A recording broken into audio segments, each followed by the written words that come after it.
Olá, torcida São Paulina! Seja bem-vinda mais uma vez ao meu canal para a Coletiva do Sombra.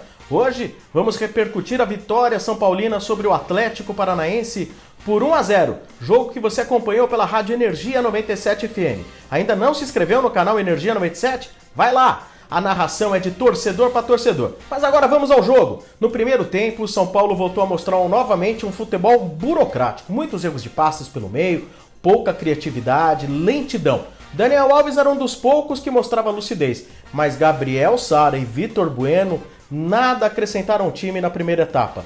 E o visitante quase marcou primeiro. Aos 12 minutos, em boa tabela, o Léo Cittadini, cara a cara com o Volpi, parou nas mãos do goleiro tricolor, que fez uma defesaça. Depois, de novo, o Cittadini, aos 36, nas costas da defesa São Paulina, bateu cruzado, alto, e o Volpi voou para defender, colocando a bola para escanteio. E de importante, nada mais aconteceu na primeira etapa. Era evidente que o Diniz precisava mexer no time e assim ele fez. Vieram para o segundo tempo Hernanes e Paulinho Boia. Saíram os mais apagados, Vitor Bueno e Gabriel Sara. Era outro tricolor em campo, com mais ousadia, velocidade. O time se soltou e envolveu o adversário. Chances consecutivas aconteceram aos 3, aos 5 e aos 9 minutos. Até ali o São Paulo já tinha produzido mais que o primeiro tempo inteiro.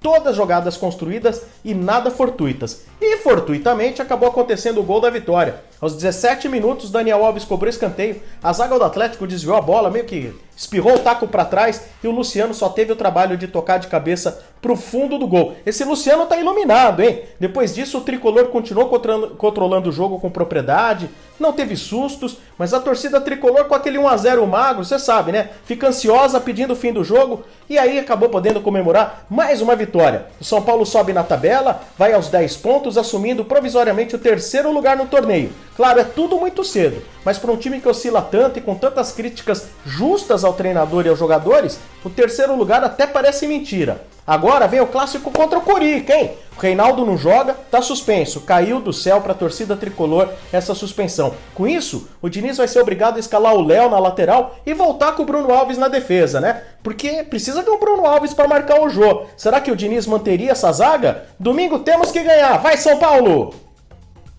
Vamos aos números do jogo? O tricolor dessa vez teve o domínio da partida com 57% de controle de bola e chutou ainda 12 vezes ao gol, pode ver aí na tabela. Em muitas oportunidades com perigo, sendo que em 5 vezes a bola foi na direção do gol e uma delas entrou com a cabeçada do Luciano. Esses são os números da partida que você acompanhou aqui na nossa coletiva de São Paulo e Atlético Paranaense. Vamos agora à escolha do pior e do melhor em campo pelo tricolor. Eu até estava em dúvida sobre o pior em campo, se foi o Sara ou o Vitor Bueno. Mas visto que a entrada do Boia mostrou que o setor esquerdo pode ser melhor habitado, então eu escolho Vitor Bueno, o penteador de bola, mais uma vez, o pior em campo do São Paulo. Por outro lado, alguns jogadores se destacaram bem pela equipe. O Volpi garantiu o 0 com 2 defesas sensacionais, o zagueiro Diego Costa foi muito firme, o Daniel Alves presente em todos os setores, ativando os companheiros, o Paulinho Boia deu outro ritmo ao time e o Luciano mais uma vez fez um gol salvador. Aliás, o Luciano participou dos últimos 3 gols do tricolor no torneio. Mas hoje o meu voto vai para ele, que mudou a cara do jogo. Parece que deu uma injeção de ânimo no São Paulo e precisa jogar no domingo contra o Corinthians. O meu voto do melhor em campo é para Paulinho Boia. Vamos agora às perguntas que você fez aí através do meu Twitter, no Sombra97FM. O Éder Lopes pergunta: Hernanes e Boia, titulares já?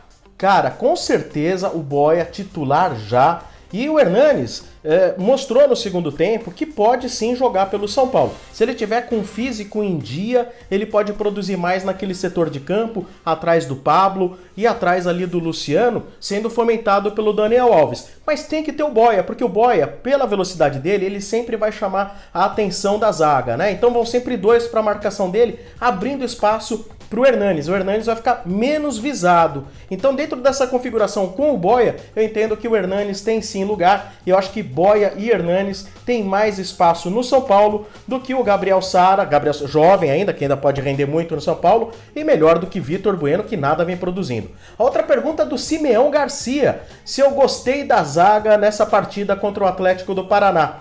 É bem verdade, o Atlético do Paraná, ele não forçou tanto a zaga do São Paulo. Ainda no primeiro tempo, chegou com perigo em 2 vezes, né?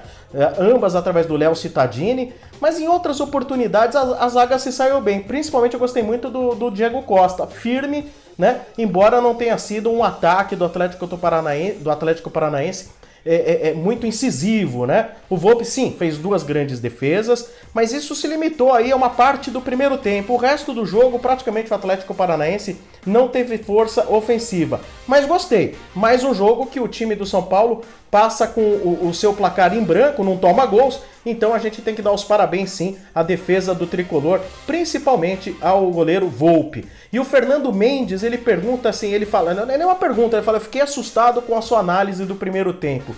Cara, e foi de assustar. O primeiro tempo do São Paulo Futebol Clube é tudo aquilo que a torcida do São Paulo não quer ver, cara. Morosidade, burocracia, muito toquinho de lado. O Vitor Bueno é um penteador de bola, ele até volta para marcar, recompor ali pelo canto esquerdo, na lateral, mas ofensivamente ele é totalmente improdutivo. Não é um jogador para fazer 1-2, um ponta. Ele tem que tocar para alguém e receber na frente. O Vitor Bueno não tem a menor capacidade e velocidade para fazer essa função. E ali no meio de campo, o Sara também não foi efetivo, não foi funcional.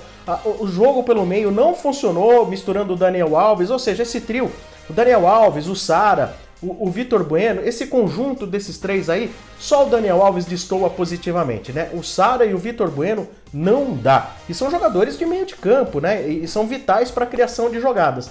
Então eu entendo que o primeiro tempo foi horroroso e foi dada a resposta. O segundo tempo de São Paulo foi muito bom. Não é aquele segundo tempo, lógico, de São Paulo campeão do mundo, óbvio que não. Não é nem o São Paulo do Tele, mas perto daquilo que venha mostrando, o segundo tempo aí com o Hernanes e com o Paulinho Boia, mas foi N vezes mais produtivo, muitos chutes a gol. O São Paulo poderia ter feito 2 ou 3 gols na segunda etapa. Então é por isso que eu fiquei muito assustado realmente com o futebol do primeiro tempo.